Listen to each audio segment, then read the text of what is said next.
구약성경 출애굽기 33장 7절에서 11절 말씀.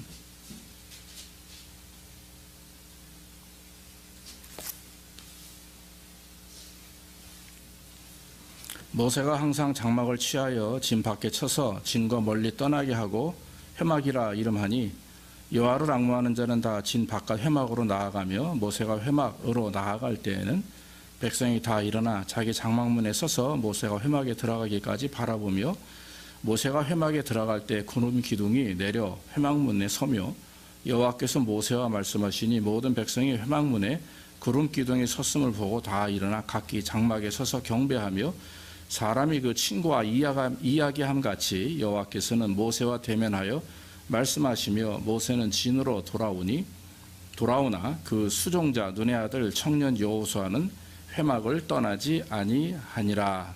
아멘. 아멘. 오늘은 그 본문의 말씀을 통해서 오늘 마지막 부분에 여호수아가 회막을 떠나지 아니했다, 그런 제목을 삼아서 말씀을 증거하기를 원합니다. 여러분, 우리가 지난번에 말씀을 나눴는데 기억하십니까? 금송아지를 만들었죠.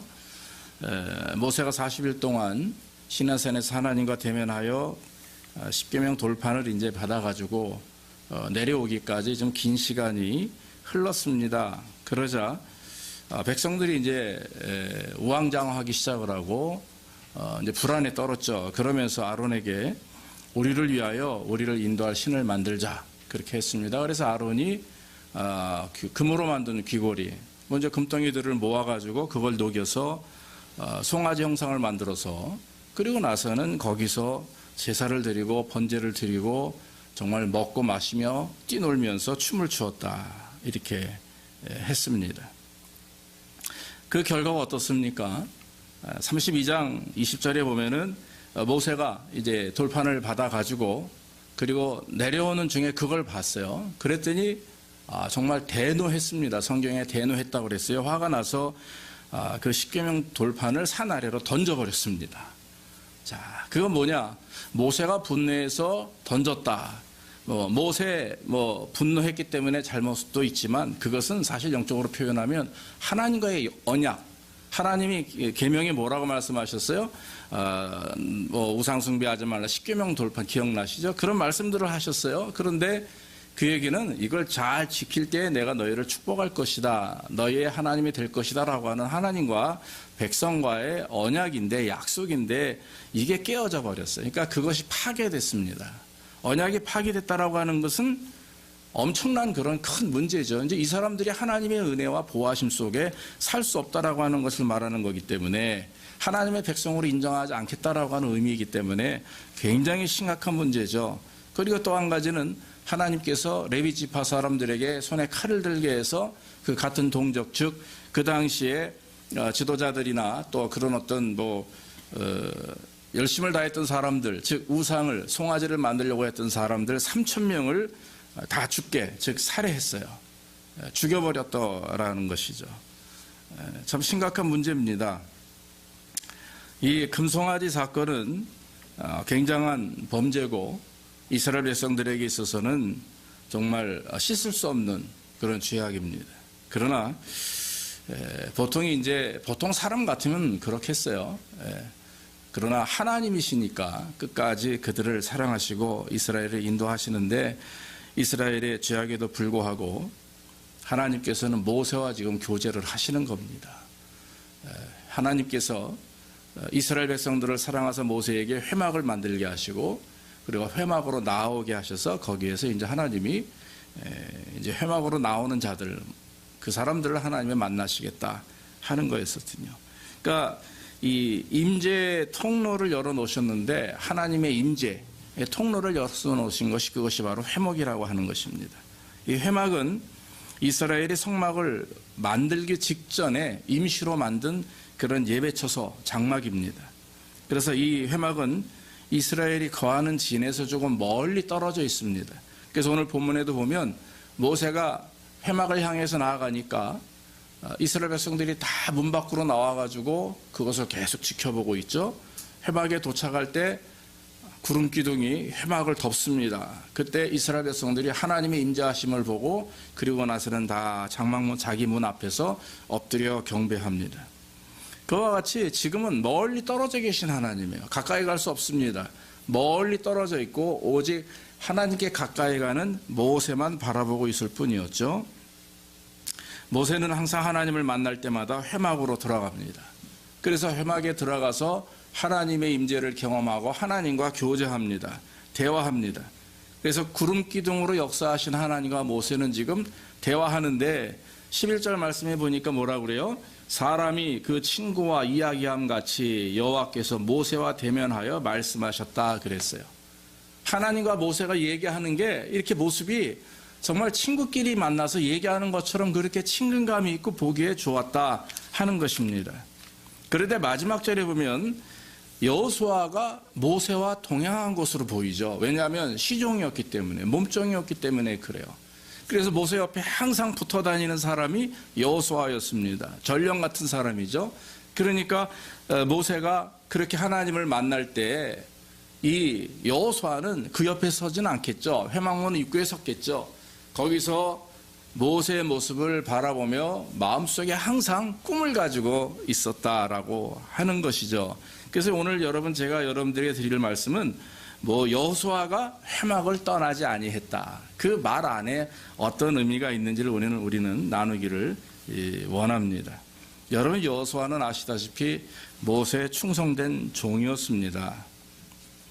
모세 시종 눈의 아들이에요. 그러니까 자기의 시종의 아들이에요.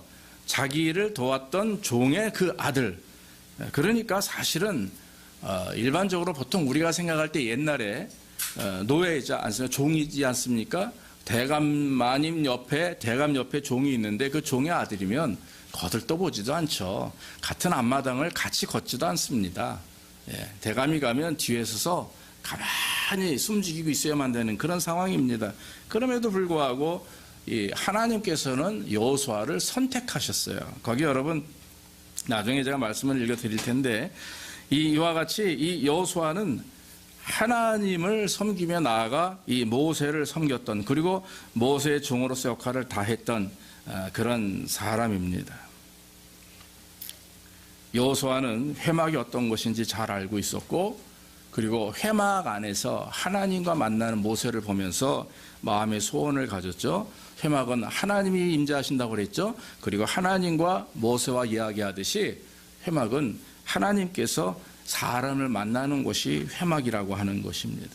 그래서 여호수아는 마음속에 나도 저렇게 하나님을 좀 만나기를 원한다라고 하는 소망을 가지고 늘 회막에 갈 때마다 두렵고 떨리는 마음으로 정말 소망하는 마음으로 하나님 저도 만나 주십시오라고 하는 마음으로 회막에 나아갔다라고 하는 것입니다.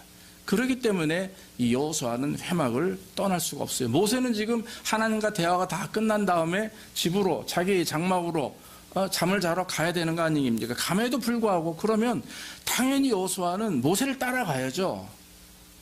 그런데 회막을 떠나지 않았다. 그런데 모세가 여호수아를 부르지 않아요. 왜 그렇습니까? 지금 여호수아가 왜 저러고 있는지를 알기 때문에, 왜 회막을 떠나지 않는지를 모세는 알기 때문에 그것이 너무 보기 좋고 흐뭇한 거예요. 역시 내 후계자감이다. 이런 마음을 가졌을 것입니다. 여호수아가 회막을 떠나지 않았던 이유를 간단하게 좀 제가 말씀드리면 회막이라는 곳이 하나님이 임재하시는 곳이기 때문에 그래요. 자, 그동안 광야 생활을 하면서 광야 지금 이제 가운데 있는 거죠. 광야 생활 중입니다. 자, 낮에는 구름 기둥, 밤에는 불 기둥으로 역사하시는 하나님을 보았습니다. 그러나 여호수아가 직접 모세와 하나님이 눈앞에서 그렇게 친구처럼 사람이 친한 관계의 모습으로 그런 인격적인 모습을 관계를 갖는 것을 사실 잘 보지 못했습니다. 여러분 회막 앞에 구름 기둥이 섰다라고 하는 것은 하나님이 임재하시는 곳이기 때문에 하나님은 광야 가운데서도 40년 동안 구름 기둥과 불 기둥으로 인도하셨죠. 그런데 여러분 우리가 생각해야 될 것은 뭐냐면 구름 기둥과 불 기둥을 하나님이 이렇게 도구로 사용하신 게 아니에요. 하나님은 가만히 계시고 구름 기둥 보내서 야 쟤네 좀 인도해. 또 불 기둥 보내가지고 죄내 좀 보호해. 그래서 하나의 도구로 사용한 게 아니에요. 무슨 말씀입니까? 친히 구름 가운데 역사하셨고 불 가운데 역사하셨다. 할렐루야. 그것이 하나님의 인자하심이라고 하는 거죠. 모세는 회막에 갈 때마다 구름 기둥이 회막 앞에 가득했고 그 구름 기둥 안에서 하나님과 대화하며 교제했다라고 하는 것입니다. 모세 수종자 여호수아는 모세가 회막을 떠나 자기 장막으로 갔지만 끝까지 가지 않았습니다. 이유는 바로 하나님을 앙망했기 때문에, 하나님의 임재를 갈망했기 때문에 그렇습니다. 나도 하나님과 대면하고 싶다, 나도 하나님과 인격적인 관계를 맺고 싶다라고 하는 하나님을 향한 그 열망함, 그 소망이 너무나 간절했기 때문에 그 자리를 떠나지 않았다라고 하는 거죠. 옛날에 속담에 그런 속담이 있죠. 될성 싶은 나무는 떡잎부터 한다, 그런 얘기를 합니다. 어른들이 그런 얘기 잘하죠. 우리 아이들 보면 공부하는 모습, 부모에게 하는 태도, 뭐 이런 여러 가지 모습들을 보면 아, 저놈은 참 앞으로 잘 될 거야, 이런 믿음과 생각을 갖게 하는 아이들이 많이 있습니다. 우리 아이들 다 그렇습니다. 그것은 뭡니까? 이 사람이 앞으로 어떻게 될 것인지는 지금 보면 안다라고 하는 거죠. 예. 아마 여호수아의 모습이 그럴 것입니다. 얼마나 하나님의 인재를 사모했으면 자기 주인이 회막을 떠남에도 불구하고 쫓지 아니하고 그 자리에 서서 하나님을 갈망하며 나도 하나님 만나기를 원합니다 라고 아마 기도하며 하나님께 졸랐을 것입니다. 사랑하는 여러분, 하나님의 임재를 사모하는 삶은 여호수아뿐만 아니라 저와 여러분들이 그것을 지금 추구해야 되는, 목적으로 삼고 살아가는 삶이 되어야 됩니다. 세상에 어떤 것을 얻기 위해서 몸부림치고 애쓰고 우리가 땀 흘리고 살아요. 돈을 모으기 위해서, 건강하기 위해서, 뭔가 내 미래가 잘 되기 위해서 열심히 노력하고 땀 흘립니다. 예, 그래야 됩니다. 그러나 여러분, 우리의 마음 한 중심, 가장 우선은 하나님을 만나는 일입니다. 하나님 앞에 예배하는 일, 하나님이 나의 주인 되시는 일, 내가 하나님의 말씀대로 살면서 맡겨주신 그런 건강과 시간과 지혜와 이런 것들을 활용해서 내가 원하는 것, 또 나아가 그것을 기도하는 가운데 하나님의 뜻 안에서 다 완벽하게 이루어질 수 있도록 노력하는 것. 여러분, 빛이신 하나님께서 모든 것을 치료하시고 회복시키시는 거죠. 그래서 여러분, 우리의 삶 속에 하나님이 임재하시면 그 모든 어려움은 해결받습니다. 여러분, 하나님이 나에게 임재하시고 하나님이 내 가정에 임재하시면 그 모든 문제는 해결받습니다.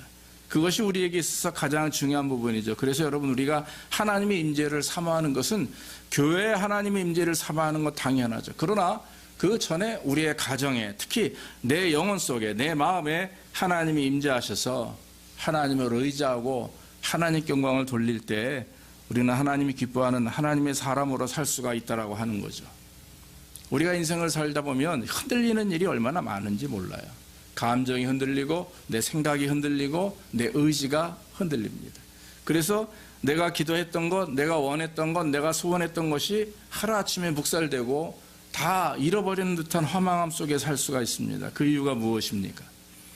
믿음이 부족해서 그렇다. 다시 말하면 그 믿음이 어떤 믿음입니까? 하나님이 나와 함께 하신다, 나를 인도하신다라고 하는, 하나님과 내가 지금 함께 있다라고 하는 믿음을 잊어버리기 때문에 그래요. 그러니까 갑자기 돈이 떨어지면 흔들립니다. 갑자기 내 미래가 불안해지면 흔들리고, 갑자기 세상에 변화가 있으면 흔들리고, 하여튼 모든 내 주변에 일어나는 일에 계속 흔들리다 보면 여러분, 그게 뭡니까? 그게 무슨 신앙생활이, 그게 무슨 사회생활입니까? 그러니까 중요한 것은 세상에 아무리 돈이 떨어지고 건강이 낙화되고 또 뭐 미래가 불투명해도 내가 하나님 안에서 믿음을 가지고 그 하나님을 바라보며 계속 기도하고 소망할 때는 하나님께서 그 사람을 통해서 역사하시고 또 기도하며 소원하는 것들을 채워주실 줄로 저는 확신합니다. 여호수아가 바로 그런 믿음과 마음이 있었다라고 하는 거죠. 여호수아는 종입니다. 아버지가 종이었고 자기도 종이었고 나아가 자기 자식들도 종이 될 게 뻔합니다. 여러분, 요만한 불씨가 있어요? 하나도 없어요. 아무것도 없어요. 그럼에도 불구하고 여호수아가 하나님의 종으로 모세의 후계자가 될 수 있었던 것은 하나님이 그를 선택하셨어요. 모세가 선택한 게 아닙니다. 여호와 하나님께서 모세에게 말씀을 하십니다. 민수기 27장 18절 20절에 보면 여호와께서 모세에게 이르시되 눈의 아들 여호수아는 신이 감동된 자니 너는 데려다가 그에게 안수하고 그를 제사장 엘르아살과 온 회중 앞에 세우고 그들의 목전에서 그에게 위탁하여 내 존귀를 그에게 돌려 이스라엘 자손의 온 회중으로 그에게 복종하게 하라 그랬어요. 중요한 부분이 눈의 아들 여호수아는 신이 감동된 자니, 그게 뭡니까? 나를 감동시킨 사람이다. 성령 충만하니까 하나님의 마음을 감동케 하고 하나님을 기쁘게 했다. 그것이 여러분 성공의 비결이에요. 그래서 하나님의 임재를 사모한다라고 하는 얘기는 얼마나 우리에게 중요한지 모릅니다. 여러분, 우리 가정에, 우리의 삶에, 또 내 어떤 모든 영역 속에서 아무리 힘들고 어려움이 있더라 할지라도 우리의 마음이 하나님을 향하여 집중되어 있을 때 하나님과의 만남을 가장 귀하게 여기고 그것을 주님 앞에 고백하며 나갈 때 역사는 이루어지게 될 줄로 믿습니다. 그러므로 내 자신 속에 나에게 하나님의 임재가 임하게 되면 모든 것이 아름답게 해결된다라고 하는 것이죠. 이와 같이 하나님의 임재는 늘 임하게 되는 것이고 여호수아는 그 하나님의 임재를 그만큼 사모했기에 성령 충만한 사람이 될 수 있었다라고 하는 것입니다. 또 한 가지 회막은 뭐냐면 하나님과 만나 교제하는 곳이 회막입니다. 회막은 모이는 장소죠. 이곳은 하나님이 임재하셔서 사람들과 만나는 곳입니다. 하나님은 당신의 종들을 회막으로 또는 나중에 이제 성막으로 부르세요. 그래서 모세뿐만 아니라 제사장들을 부르시고 하십니다. 오늘날 여러분, 회막이 뭐예요? 회막은 하나님의 성전 교회입니다. 그리고 여러분들의 마음 중심에 있는 교회예요. 여러분들이 하나님을 모시고 살아가는 여러분들의 중심은 지금 성전이에요. 그것은 눈에 보이지 않는 성전이죠. 그러나 눈에 보이는 이 성전, 이 건물이 성전 안에도 하나님의 임재는 있습니다. 그리고 여러분들과 제가 함께 모여 있을 때 성령께서 임하게 되는 거죠. 11절 말씀처럼 하나님은 모세와 만나시는데 친구와 대화하는 것처럼 정감 있고 인격적인 만남이 있었다라고 말하고 있죠. 여호수아는 이런 하나님과 모세의 모습을 보면서 동경하기 시작을 합니다. 여러분, 정감 있게 만나 교제를 이루시는 모습을 보면서 꿈을 갖게 되는 거죠. 우리 모두 하나님과 만나기를 원하기를 간절히 원합니다. 하나님을 만나는 것, 하나님과 교제하는 것이 얼마나 귀한지 모릅니다. 나를 사랑하는 자는 나의 사랑을 입으며 나를 간절히 찾는 자가 나는 만날 것이다 그랬어요. 나를 사랑하는 자들이 나의 사랑을 입으며 나를 간절히 찾는 자가 나를 만날 것이다. 예수님도 제자들에게 하나님을 만나는 방법을 말씀하셨는데 그게 뭡니까? 골방 기도예요. 네. 즉 성전에서 하나님을 만나는 것도 중요하지만 하나님의 임재를 통해서 여러분들이 먼저 하나님을 만나기를 주의 이름으로 축원합니다. 월요일부터 토요일까지는 하나님이 없는 것처럼 막 살다가 주일날 주여하고 교회 온다고 되는 게 아니에요. 그렇다고 하나님 만나십니까? 착각 속에 살아 나를 만나고 있다라고 하는 착각입니다. 하나님을 만난다고 하는 것은, 하나님이 함께 하신다라고 하는 것은 월요일부터 토요일 삶 자체가 하나님 안에 있는 삶이에요. 네. 구별되지 않습니다. 세퍼레이트 이렇게 분리되지 않습니다. 그렇기 때문에 우리가 하나님 은혜 안에 산다. 월요일부터 토요일까지는 평일이고 주일은 주일이다. 이런 사고방식은 버려야 되는 것입니다. 여러분, 여러분들의 일터가, 여러분들의 가정이 저와 여러분의 모든 가는 곳이 바로 하나님의 임재가 있기를 주의 이름으로 축원합니다. 하나님의 임재가 있을 때 거기서 역사가 일어나는 것이죠. 왜 삶에 내가 변화가 없고 내 기도가 응답이 되지 않고, 왜 이유가 무엇이겠습니까? 내 기도 응답하지 않으셔서 천만에요. 여러분 기도하지 않기 때문이죠. 그거를 하나님 앞에 갈망하지 않기 때문에. 그래서 여러분 정말 갈망하면서 월요일부터 일주일 내내가 주일인 것처럼 월요일부터 일주일 내내가 하나님 은혜 안에 있는 것을 사모하면서 믿음으로 살아갈 때 우리는 하나님의 영광을 드러내게 될 줄로 믿습니다. 여러분, 더군이 더 나아가서 여러분 늘 우리가 말씀하죠. 월요일부터 주중은 하나님과 개인적인 만남을 갖고 이 주말에 또 주일날 되면 모든 성도들이 한자리에 모여가지고 결산하는 거예요. 하나님께 감사할 건 감사하고 또 회개할 거 있잖아요. 회개할 거 회개하고 또 감사에 대한 표현으로 우리 예물을 드리고 또 여러분들 봉사하고 여러분들 압니다. 저도 여러분 매주 돌아가며 음식 만들어 오시고 또 없는 가운데서도 쪼개서 11조 예물 감사 예물 드리고 이런 것들이 여러분 얼마나 힘든지 몰라요. 믿지 않는 사람들은 이해가 안 된다는 거죠. 왜 시간 없는데 교회 가가지고 앉아있고 왜 있는 돈이 없어서 어려운데도 그냥 그거 쪼개서 헌금을 하고 앉아있냐고 말이지. 내 가족을 위해서 헌신하고 내 가족을 위해서 써야 되는데 이런 소리 많이 듣거든요, 제가. 그런데 여러분, 하나님은 살아계신 우리를 창조하신 분이고 우리의 모든 것을 주장하시는 분입니다. 나를 구원하셨고 나의 삶을 인도하시는 분입니다. 그 하나님이 우선이 되지 않으면 우리 그리스도인들은 살 수가 없는 거예요. 그런데 하나님이 우선이 되지 않음에도 불구하고 내가 살아가는 삶 속에서 많은 것이 채워지고 풍족한다고 해서 그것을 여러분 그냥 안이하게 또 이렇게 좋게 생각하면 안 되는 거예요. 여러분, 주일뿐만 아니라 평일, 또 평일뿐만 아니라 주일 늘 하나님을 만나기를 주의 이름으로 축원합니다. 우리는 성전에서 가장 귀하게 여기는 것이 하나님을 예배하는 것이죠. 하나님을 예배하면서 하나님께 영광을 돌리고 또 매일의 삶 속에서 내가 이루어가는 모든 일들 이런 가운데서도 하나님을 늘 만나고 교제하는 그런 삶을 살 때에 얼마나 우리에게 은혜가 되는지 몰라요.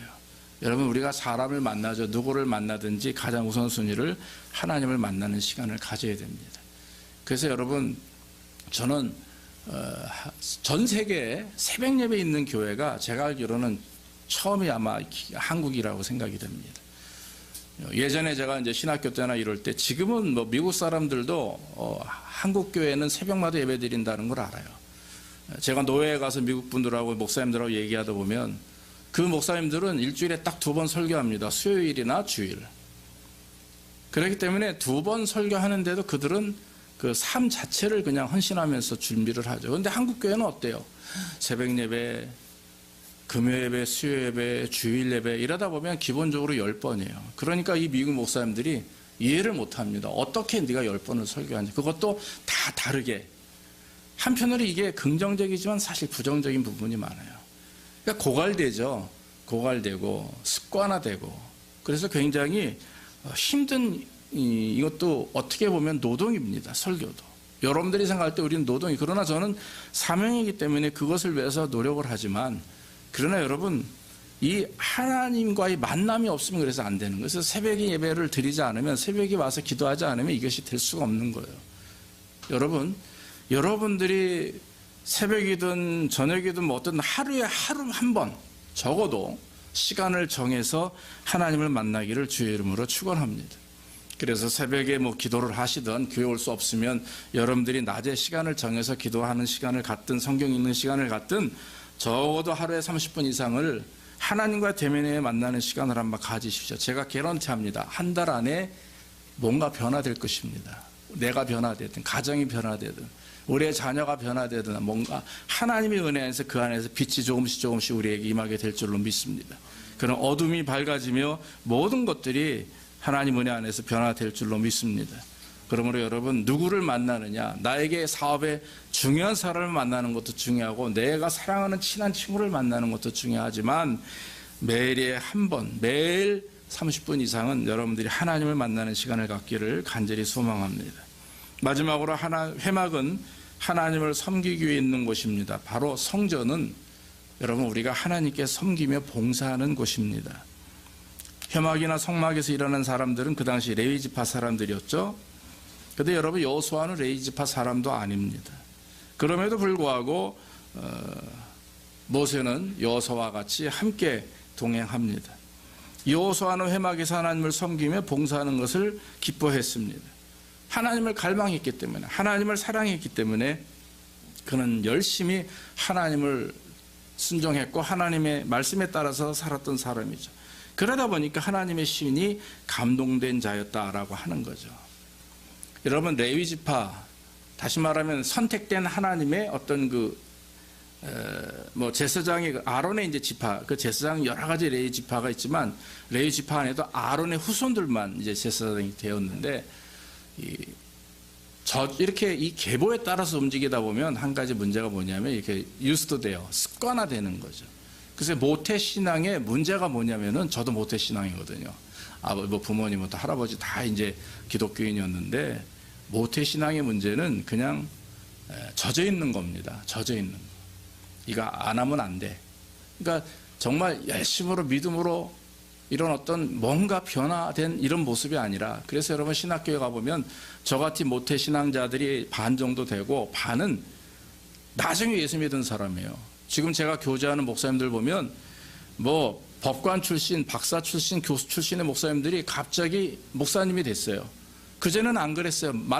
하나님 만난 지 한 15년도 안 됐는데 바로 뭐 한 2, 3년 만에 갑자기 다 포기하고 신학교 와가지고 목사님이 되고, 지금 주변에 있는 분들, 제가 여러분 소개하면 누구나 알 수 있는 그런 분들이 주변에 많아요. 굉장히 열정적이에요. 굉장히 뜨거워요. 뭔가 자기 그 귀한 것, 여러분 얼마나 쉽지 않아요. 법대까지 나와서 뭐 박사가 됐는데도 불구하고 세상에 큰 사업을 하던 사람이 다 포기하고 하나님 앞에 와서 주의 종이 되겠다. 이건 너무나 쉽지 않은 일이죠. 이건 거의 정말 쉽지 않은 일입니다. 그럼에도 하나님이 부르셨기 때문에 가요. 저는 모태 신앙인인데 보면 나는 저럴 수 있었을까? 나 같으면 저렇게 했을까? 라는 생각을 가지면서 그런 분들을 제가 한편으로는 존경하게 돼요. 왜냐하면 제 자신이 모태 신앙이었기 때문에 지금 목사가 돼서 사역을 하지만 한편으로 자라온 과정 속에는 어쩔 수 없이 해야만 하는 일들이 많았어요. 밥 먹을 때 기도하지 않으면 안 됐고, 헌금하지 않으면 안 돼. 우리의 자녀들도 아마 그런 일들이 있을 겁니다. 어쩔 수 없이 해야 되는. 그러나 여러분, 하나님은 어쩔 수 없이 하는 사람보다 기쁨으로, 감사함으로 하나님께 헌신하고 봉사하는 자들을 기뻐하시는 줄로 믿습니다. 그러니까 우리 자녀들도 하나님 나와 함께 하십시오. 하나님, 어른들이 말하는 그 성령이 내 안에서 충만하게 하시고 나를 인도해 주십시오라고 하는 기도가 이루어지기를 간절히 바랍니다. 하나님의 신이 우리 자녀들에게 임할 때에 우리의 자녀들이 바뀌어요. 그들의 미래가 바뀌고 하나님의 영광을 드러내는 그런 은혜를 경험하게 되는 것입니다. 그래서 우리 부모님들이 자녀들을 위해서 할 수 있는 기도는, 하나님, 저 아이 성령 충만하게 하옵소서, 하나님의 신이 그 아이에게 임하게 하옵소서 하는 그런 역사적인 그런 은혜가, 또 기도가 있어야 될 줄로 믿습니다. 사랑하는 여러분, 여호수아는 우리가 잘 알다시피 가나안 정탐부터 긍정적인 믿음과 신앙을 가졌던 사람입니다. 여러분, 여호수아서 24장 15절에 보면 여호수아가 죽을 때 이런 고백을 합니다. 너희는 너희 택할 오늘날 너희를 섬길 자를 오늘날 택하라. 나와 내 집은 오직 여호와를 섬기겠노라 그랬어요. 우리 문구에 보죠. 오직 나와 내 집은 여호와를 섬기겠노라. 이런 이제 나무 팻말로 가끔 우리가 봅니다만, 그게 여호수아가 한 말이에요. 죽기 전에 고별 유언을, 이스라엘 백성들 앞에서 고별 설교 유언을 한 겁니다. 오늘날 너희 택할 신을 선택하라. 왜냐하면 그 당시 이스라엘 백성들이 하나님을 섬기기보다 배교신앙, 즉 우상을 너무 많이 섬기다 보니까 여호수아가 너무나 답답한 거예요. 그러면서 죽기 전에 마지막 던진 메시지가 바로, 나와 내 집은 여호와 하나님만을 섬기겠다. 하지만 너희는 마음대로 해라. 네 찾을 신을 섬겨라. 그런데 그 말이 비수와 같이 이스라엘 백성들의 마음에 꽂혔어요. 그래가지고 어떻게 합니까? 그들이 다 회개하고 무릎을 꿇고 간절히 하나님 앞에 회개하며 기도할 때, 여호수아가 죽은 이후에도 즉 장로들이나 그 지도자들이 살아있는 동안 이스라엘 백성들이 모두가 다 하나님의 말씀에 순종했던 사람들이 되었다라고 하는 것이죠. 결론적으로 말씀을 맺습니다. 사랑하는 여러분, 이 회막은 현재 우리 교회입니다. 이 교회는 하나님이 임재하시는 곳이고, 하나님이 우리를 만나는 곳이고, 우리 하나님을 위해서 헌신하는 곳입니다. 그러기 위해서는 우리 안에 먼저 성령님이 충만하게 임해야 되죠. 이 마음을 우리는 경험해야 됩니다. 그러기 위해서 우리는 기도해야 되는 것이고, 앙망해야 되는 것이고, 성전을 떠나지 않았던 여호수아처럼 하나님, 내가 주님을 만나기 원합니다. 내 가정에 하나님 임재하길 원합니다. 내 가정이 바뀌기 위해서는 내가 변화되어야 됩니다. 내 교회가 바뀌기 위해서는 또 내가 더 열심히 다해서 하나님 앞에 성령 충만해야 됩니다. 그래야 이 세계가, 즉 우리가 가는 곳에 하나님의 역사가 일어난다라고 하는 사실을 우리는 깨닫고, 앞으로 더 하나님의 신이 충만한 하나님의 백성으로 이 회막인 성전을 정말 하나님을 만나기 위해서 최선을 다해서 노력하고 수고하며 영광 돌리는 저와 여러분들의 삶이 되기를 주의 이름으로 축원합니다. 기도하겠습니다. 아버지 하나님 감사합니다. 우리가 여호수아의 그런 아버지 신앙의 모습처럼 성전을 떠나지 않는 성도들 되게 하옵소서. 늘 하나님의 임재를 사모하며 또 하나님과의 교제를 사모하며 또한 하나님을 섬기는 일, 사랑하는 성도들과 교제하고 섬기는 일을 기쁘게 하시고 우리 어떤 것보다도 먼저 우리의 삶이 성령 충만한 삶, 하나님의 신이 감동된 삶이 될 수 있도록 우리에게 복을 내려 주시옵소서. 그래야 우리 교회도 우리 가정도 내 자신도 하나님이 기뻐하는 것들로 변화될 줄로 믿사오니 주께서 역사하시고 축복해 주옵소서. 예수님의 이름으로 기도하옵나이다.